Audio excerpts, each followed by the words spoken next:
Hello students, कैसे हैं आप लोग। हम लोग डीएस ग्रवाल में चैप्टर 6 कर रहे हैं, death of a partner, class 12th। ठीक है, death of a partner. Death of partner क्यों लिया है? क्योंकि कम से कम 5 से 6 मार्क्स ही आपको एग्जाम में देगा और death of a partner easy होता है। क्यों? क्योंकि यदि हम एडमिशन रिटायरमेंट कर लेते हैं तो डेथ बहुत इजी है। रिटायरमेंट और डेथ दोनों में सिर्फ इतना अंतर है कि यदि कोई पार्टनर छोड़कर जाता है ना, कि मुझे काम नहीं करना है या मेरा काम कंप्लीट हो गया है, मेरा टाइम पीरियड कंप्लीट हो गया है और अब मैं काम नहीं कर रहा हूं, मैं रिटायरमेंट ले रहा हूं, तो वो छोड़कर जाता है अपनी मर्जी से, फर्म की मर्जी से, और हम उसको उसका शेयर दे देते हैं। ठीक, डेथ में ये पता ही नहीं है कि कब किस व्यक्ति की डेथ हो जाए और वो व्यक्ति तो ऊपर चला जाता है, और जो पैसा हमें देना है, जो पार्टनर जिसकी डेथ हो गई है, उसका पैसा देने के लिए हम ऊपर नहीं जाते बल्कि उसके एग्जीक्यूटर को पैसा देते हैं। Retirement and death.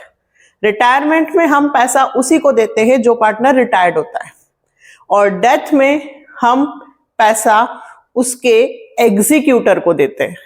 अच्छा, जिस पार्टनर की डेथ होती है उसे हम क्या बोलते हैं बेटा? Disease partner. ठीक है, अब यहां पर आपको क्वेश्चन कैसे आएंगे? तो सबसे पहले तो आपको एक जर्नल एंट्री बनाने को आ सकती है कि जिस पार्टनर की डेथ हुई है, ठीक, उसका कितना शेयर उसको प्रॉफिट मिलेगा। यहाँ पे कुछ चीजें हैं तो मैं आपको लिख कर समझाती हूं। हम कोशिश करते हैं कि 2 वीडियो में हम डेथ को कंप्लीट कर लें। ठीक, सबसे पहले मान लीजिए कि एक क्वेश्चन हम इसी में से ले लेते हैं। इसमें है रमन, दमन और करण। सिर्फ आपको समझाने के लिए मैं बता रही हूं। अच्छा, सबसे पहले 2 कंडीशंस होंगी, ठीक है, जर्नल एंट्री बनाने की भी। क्या? कि यदि, जैसे कि क्वेश्चन अभी मैं जो ले रही हूं, दमन, रमन, सबसे पहले रमन है, फिर दमन है और फिर करण। ठीक है, ये 3 पार्टनर हैं। अभी मैं आपको समझाती हूँ कि 2 कंडीशंस में जर्नल एंट्री कैसे बनती है। दोनों क्वेश्चंस को कर कर आपको समझाती हूँ। 3 पार्टनर है, रमन, दमन और करण। यहां पे रेशियो दिया है 3, 2 और 1। दमन की डेथ हुई है, ये दमन की डेथ। हमें हमेशा डेथ ऑफ अ पार्टनर में फर्स्ट चीज क्या चाहिए? जिस पार्टनर की डेथ हो रही है उसका टाइम, कब डेथ हुई। सबसे मेन, डेथ में सबसे पहला मेन है टाइम आपको पता होना चाहिए। कौन सा सेशन चल रहा है, उस सेशन के बीच में कौन सी डेट को पार्टनर की डेथ हुई है। ठीक, ये फर्स्ट पॉइंट। तो यहां डेथ हुई है 30 जून 2024।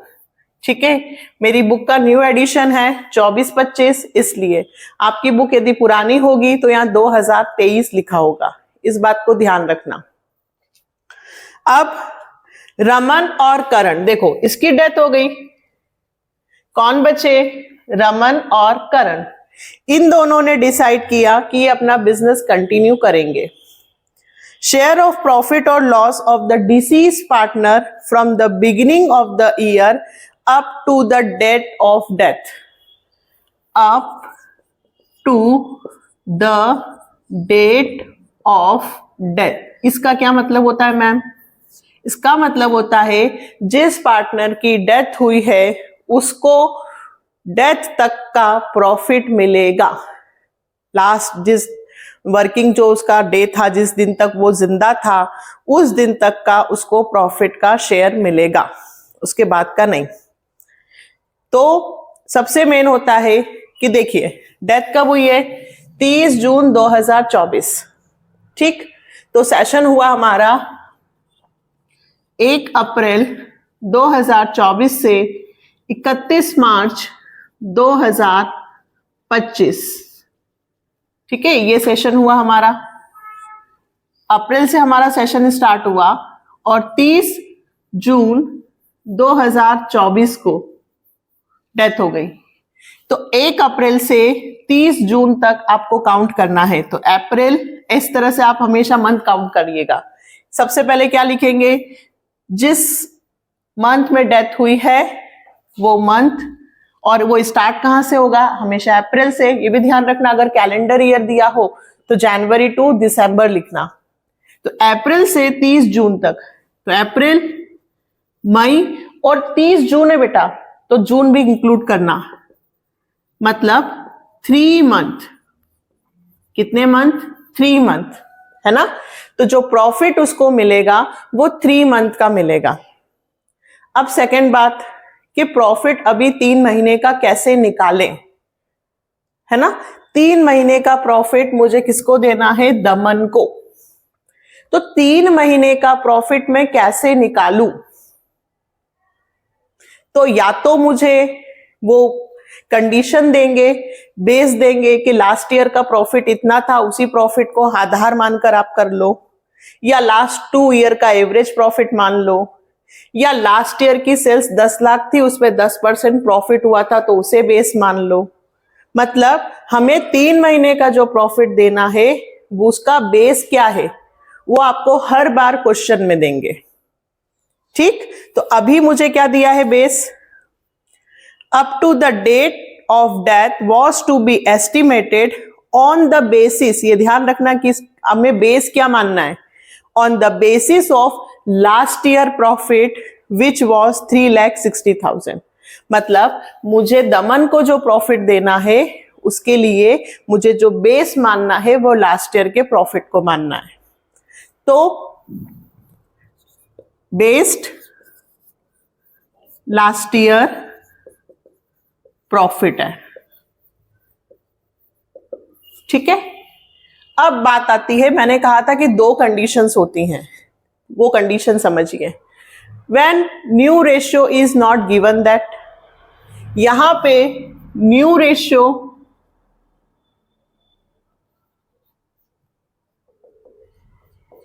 इज नॉट गिवन, यहां पे नया रेशियो गिवन नहीं है, यहां पे केवल एक ही रेशियो गिवन है। जब एक ही रेशियो गिवन होगा तो वहां पे जर्नल एंट्री पास्ड होगी, हमें प्रॉफिट देना है दमन को, ठीक है। तो जर्नल एंट्री पास होगी, profit and loss suspense account debit to deceased partner, P&L suspense account debit, profit and loss ना लिखते हुए P&L सस्पेंस अकाउंट डेबिट भी लिख सकते हैं, पर पूरा लिखें, टू डिसीज पार्टनर, मतलब टू दमन्स कैपिटल अकाउंट, ठीक है। प्रॉफिट क्रेडिटेड टू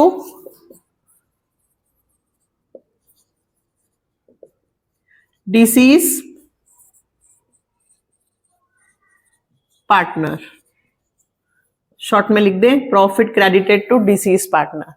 फिर से सुने, जब क्वेश्चन में एक ही रेशियो गिवन हो, नया रेशियो गिवन नहीं हो, और यदि आपको प्रॉफिट की जर्नल एंट्री पास करनी हो तो आप जर्नल एंट्री बनाएंगे P&L सस्पेंस।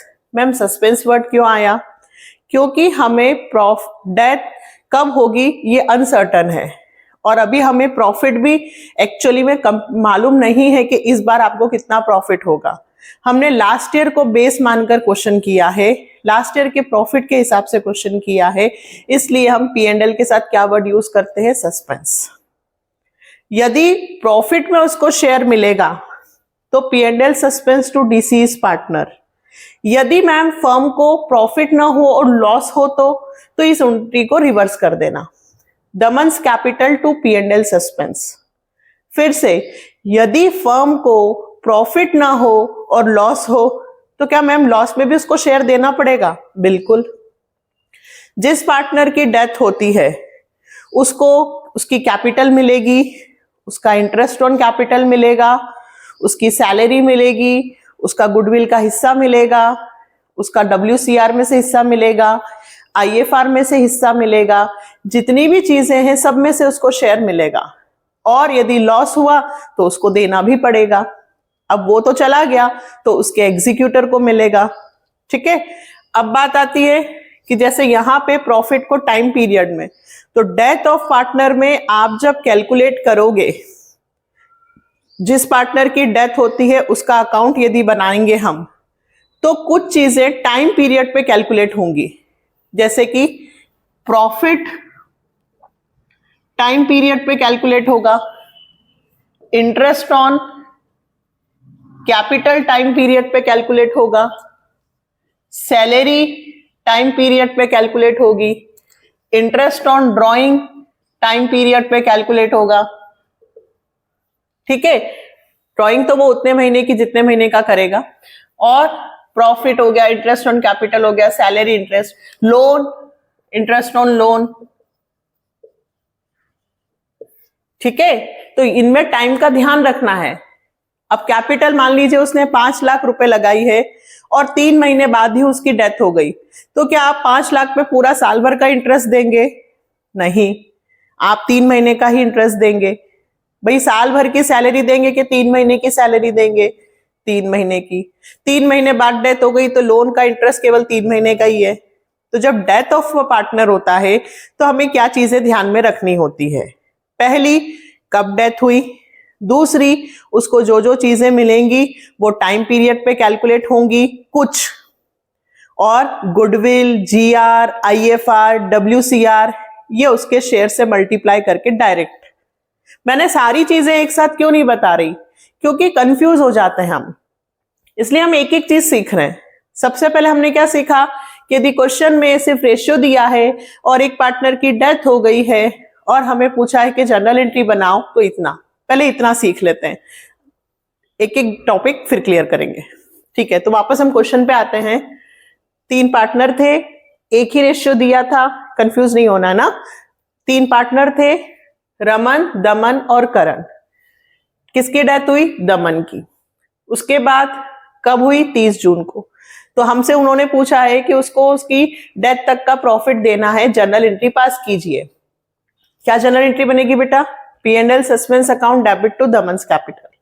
अब बात आती है कि मैम प्रॉफिट कैसे निकलेगा? तो देखो, profit P&L suspense amount of P&L suspense, ये निकालने के लिए सबसे पहले प्रॉफिट लेना, जो भी आपको बेस बोला है, इनटू शेयर। किसका शेयर? जिसकी डेथ हुई है। ठीक है, शेयर किसका? शेयर डिसीज पार्टनर का। और टाइम पीरियड, अगर मंथ हो तो टाइम पीरियड में अपॉन 12 करना, और यदि डेज दिया हो तो अपॉन में 365 करना। P&L सस्पेंस का अमाउंट कैसे निकलेगा? बिल्कुल क्वेश्चन आएगा। तो प्रॉफिट, अभी प्रॉफिट कितना लेना है मुझे? 3,60,000। उन्होंने कहा है कि लास्ट ईयर का प्रॉफिट है 3,60,000। शेयर किसका? शेयर डिसीज पार्टनर का। डिसीज पार्टनर का शेयर कितना है बेटा? 2, 3, 5 और 6, यानी कि 2/6। टाइम पीरियड, तो टाइम पीरियड कितने महीने का निकलेगा? 3 मंथ, तो 3/12। बस मैंने आपको अभी इतना ही सिखाया है कि 3 पार्टनर में से एक पार्टनर की डेथ हो जाती है तो जर्नल एंट्री कैसे पास होगी, P&L सस्पेंस का अमाउंट कैसे निकलेगा, एक एक चीज सीखेंगे। इसको कैंसिल करें, 3 1 3 4 6 6, ठीक है, और 2 1 2 2 और 2 3 30,000। कितना आंसर आया? 30,000। ये आपका आंसर आ गया। इतना आया आप लोगों को समझ में? जब क्वेश्चन में नया रेशियो नहीं दिया था, सिर्फ एक ही रेशियो दिया होगा, तो जर्नल एंट्री पास होगी P&L suspense account debit to deceased partner. यदि लॉस हुआ यहाँ पे तो चेंज कहीं नहीं होगा, लॉस होगा तो बस यहाँ loss into share into time period, सिर्फ जर्नल एंट्री में दमन ऊपर आ जाएगा और P&L सस्पेंस नीचे आ जाएगा। Loss debited to deceased partner. अब बात आती है कि मैम यदि 2 रेशियो दिए हो, ओल्ड रेशियो भी दिया हो और न्यू रेशियो भी दिया हो, तो क्वेश्चन कैसे होगा? 2 कंडीशन है डेथ ऑफ पार्टनर में जर्नल एंट्री पास करने की। एक जब एक ही रेशियो दिया हो, एक जब दो रेशियो दिए हो। तो हम एक और क्वेश्चन करते हैं जिसमें दो रेशियो दिए। ठीक है, स्टार्ट करें। तो हम एक और क्वेश्चन करेंगे जिसमें अभी था एक ही रेशियो दिया है, अब ऐसा क्वेश्चन जिसमें दो रेशियो दिए हैं। यदि दो रेशियो दिए हैं तो प्रॉफिट के लिए क्या जर्नल एंट्री पास होगी। तो पहले हम इसे रब करते हैं। तो दूसरा हम जो क्वेश्चन करने वाले हैं वो अनसॉल्व्ड है, 14th। मेरी बुक में 14th है, आपके इसमें देखिएगा कौन सा क्वेश्चन है। इससे आपके डेथ के कंसेप्ट क्लियर हो जाएंगे, आपका एग्जाम में क्वेश्चन सही हो जाएगा। क्या क्या चीजें हैं और क्या क्या चीजें हमें करनी है वो सब हम इस वीडियो में सीख रहे हैं। दो पार्ट में हम करेंगे, एक पार्ट में हम जर्नल एंट्री और नेक्स्ट में हम लोग इसका अकाउंट बनाना सीखेंगे। अब है मेरे सामने क्वेश्चन नंबर 14 टीएस ग्रेवाल का, डेथ ऑफ पार्टनर का। इसमें है एक्स, वाई और जेड। कितने पार्टनर है? 3। रेशियो दिया है बेटा 3, 2 और 1। ठीक, वाई की डेथ हो गई है, वाई की डेथ हो गई, वाई इज डाइड, और डेथ हुई है बेटा 30 जून 2023। अभी क्या सिखाया था मैंने कि जब डेथ हो तो उसके सामने सेशन जरूर लिख देना। अब यहां लिखा है 30 जून 2023। ठीक है, तो यहां पे लिखाएगा 1 अप्रैल 2023 से 31 मार्च 2024, है ना। डेथ कब हुई? अप्रैल से जून, अप्रैल, मई और जून, 3 महीने बाद। तो प्रॉफिट उसे कितने महीने का मिलेगा? 3 महीने का। सैलरी 3 महीने, इंटरेस्ट 3 महीने, लोन हुआ, इंटरेस्ट ऑन लोन 3 महीने। ठीक है, अब यहां इन्होंने कहा है एक और बात, profit from 1 April 2023 to 30 June was 3,60,000। इन्होंने तो प्रॉफिट भी निकाल के दे दिया है। 1 अप्रैल 2023 से 30 जून 2023 तक का प्रॉफिट ऑलरेडी कैलकुलेट करके दे दिया इन्होंने, 3,60,000 रुपए। अब आप ध्यान से सुनिएगा, प्रॉफिट ऑलरेडी 3 महीने का है आपके पास। ठीक है, और एक्स एंड जेड ये ओल्ड रेशियो था, और न्यू रेशियो, कौन सा रेशियो बेटा? न्यू। अभी सिखाया था कि डेथ ऑफ पार्टनर में प्रॉफिट से रिलेटेड 2 एंट्रीज बनती है अलग अलग पैटर्न की। एक बनता है P&L suspense to deceased partner, दूसरा बनेगा गेनर पार्टनर टू सैक्रिफाइसर यानी कि डिसीज पार्टनर। तो ये एंट्री कब बनती है? जब 2 रेशियो गिवन हो, ओल्ड रेशियो भी गिवन हो और न्यू रेशियो भी गिवन हो। आपको इस क्वेश्चन में न्यू रेशियो भी दिया है एक्स एंड जेड का। एक्स एंड जेड का न्यू रेशियो दिया है 3:2। जल्दबाजी में ऐसा मत करे ना कि 3:1। पहले 2 वाई का था, अब 2 किसका हो चुका है? जेड का। And with effect from 1st July 2023 pass the necessary journal entry to record Y share of profit up to the date of death। आपको Y का क्या देना है? प्रॉफिट जिसकी डेथ हुई है, up to the date of death. क्या condition सिखाना चाह रही हूं मैं इस वीडियो में कि जब पार्टनर की डेथ होती है तो 2 कंडीशन में जर्नल एंट्री पास होती है। फर्स्ट, एक ही रेशियो दिया हो, सेकंड जब न्यू भी दिया हो और ओल्ड भी दिया हो। इसमें न्यू भी दिया है और ओल्ड भी दिया है ना। तो सबसे पहले जब 2 रेशियो यदि आपको दिए हो तो आप जल्दी से निकालिएगा गेनिंग रेशियो। क्या निकालेंगे बेटा? Gaining ratio. क्यों? गेनिंग मतलब क्या होता है मैम? जब किसी पार्टनर की डेथ होती है तो वो अपना शेयर बाकी पार्टनर्स को देकर जाता है। पहले कितने पार्टनर्स थे? 3। एक पार्टनर की डेथ हो गई तो उसका शेयर दोनों पार्टनर लेंगे, तो दोनों पार्टनर को फायदा हुआ। किसी पार्टनर के रिटायर्ड होने से, किसी पार्टनर की डेथ होने से बचे हुए पार्टनर्स को शेयर मिलता है, उनका प्रॉफिट बढ़ जाता है, यानी कि उन्हें गेन होता है। तो गेनिंग रेशियो का फॉर्मूला होगा बेटा न्यू माइनस ओल्ड। क्या होगा? New minus old. ये न्यू रेशियो है। गेन किसका निकलेगा? एक्स का और जेड का। गेन किसका निकलेगा? एक्स का और जेड का। तो हम पहले एक्स का निकालेंगे फिर जेड का। कैसे बेटा? 3/5 ध्यान रखना और 2/5। एक और कंफ्यूजन होती है बच्चों को, बताती हूं। 3/5 माइनस, मैम y तो चला गया तो 3/4 लिखेंगे क्या? नहीं, ओल्ड है तो तीनों का ही इंक्लूड करना है। मतलब 3/3 2 5 और एक 6। सबसे ज्यादा प्रॉब्लम होती है। फिर से अब किसका निकालना है? z का। 2/5 माइनस ये z का 1/3 2 5 और एक 6। क्लियर है? जब आप ओल्ड रखोगे तो तीनों का इंक्लूड करना। अब इसको मुझे माइनस करना है। अब ये दोनों एक इवन और एक ऑड है, ठीक है?